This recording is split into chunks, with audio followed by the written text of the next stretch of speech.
हो, जब तक तुम डिपेंडेंट हो तुम्हारा शोषण होगा। नियम है, नियम है, नियम। 1996 में एनपीटी के समझौते के तहत यूक्रेन ने अपना 200 परमाणु बम वापस दे दिया। किसको? रूस को दे दिया। अगर ये परमाणु बम नहीं दिया रहता ना तो ये मामला कुछ और रहता।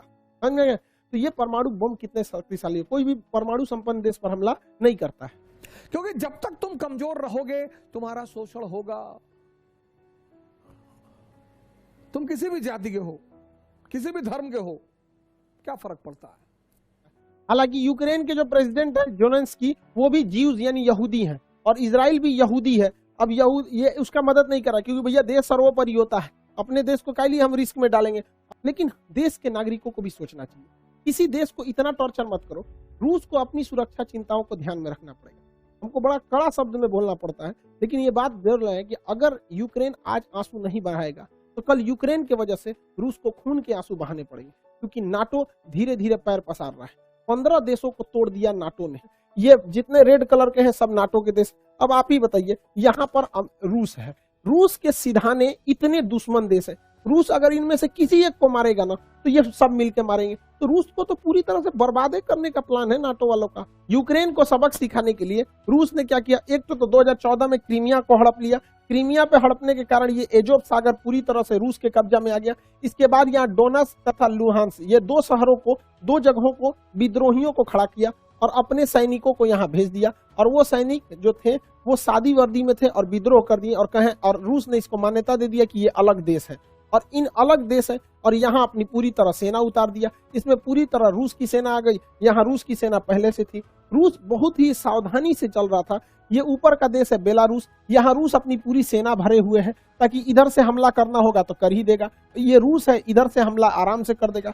और यहाँ से तो रूस घुस ही चुका है। क्रीमिया में पहले से कब्जा किया था। ये नौसेना लगा के यहाँ से चल जाएगा। चौतरफा हमला कर देगा यूक्रेन के ऊपर रूस। यूक्रेन को ये समझना चाहिए, आने वाले खतरों को भांपना चाहिए। दूसरे के दम पर आप किसी ऐसे आदमी से अब खतरा नहीं मोल सकते हैं कि दूसरे के बल पे राजा मत बनो। ये है विजडम कि जब दूसरे की ताकत पे लड़ोगे ना, और अगर गलती से पीछे वाला हट गया, सुग्रीव के साथ यही तो हुआ। रामचरितमानस के सुग्रीव, राम ने कहा जाओ, हम खड़े हैं पीछे।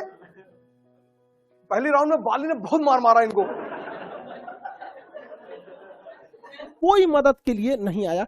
ये दुनिया के लिए भी एक लेसन है कि जब तक अपने पैर पे नहीं खड़े रहेंगे तब तक कोई मदद करने के लिए नहीं आएगा।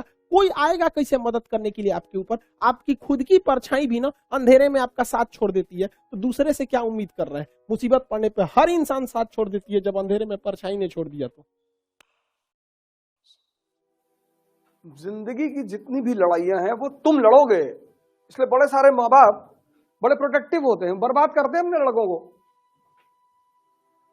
बाहर नहीं जाने देते, ये नहीं करने, कुछ सामान छोटा छोटा छूट देनी चाहिए माँ बाप को बचपन से ही। गलती करोगे तभी तो सीखोगे। जब सबसे अच्छा तरीका सीखने का है गलती करके। दिल्ली गए, कोई कानपुर का लड़का मिल गया, दोस्ती कर लिए, 2-3 दिन साथ में रहे, चौथे दिन तुम्हारा लैपटॉप मोबाइल लेके गायब हो गया। अब दुनिया में जब भी आप किसी के सहारे जीते हैं, किसी का मत खाइए सर। किसी से अगर 1 रुपये खा रहे हैं तो उसे 2 रुपये खिलाइए, और अगर नहीं खा सकते हैं तो किसी का खाइए भी मत।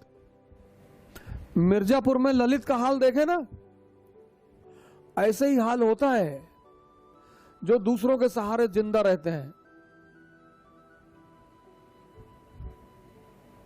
ऐसा ही हाल होता है सर। अगर आप किसी पर 1 रुपया नहीं खर्चा कर सकते हैं तो उसका 1 रुपया अपने ऊपर खर्चा मत होने दीजिए।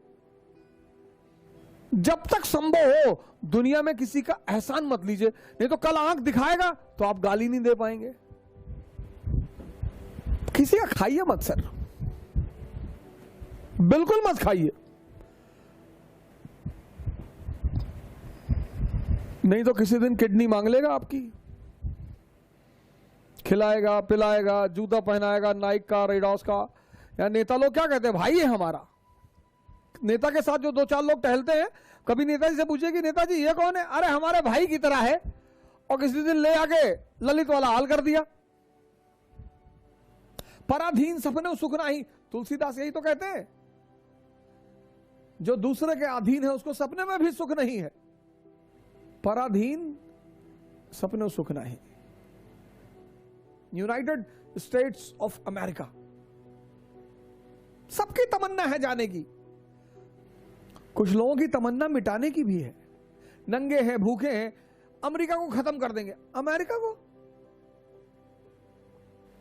किसी रॉकेट में बैठा के छोड़ देंगे, पता नहीं चलेगा किस ग्रह पे उतर गए जाके।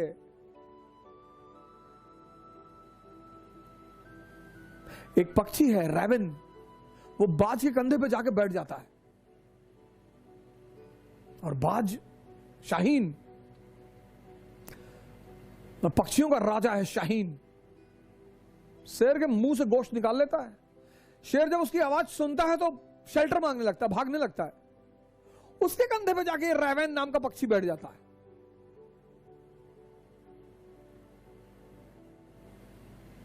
तो पता है बाज क्या करता है? अपनी उड़ान बढ़ाने लगता है, उड़ान।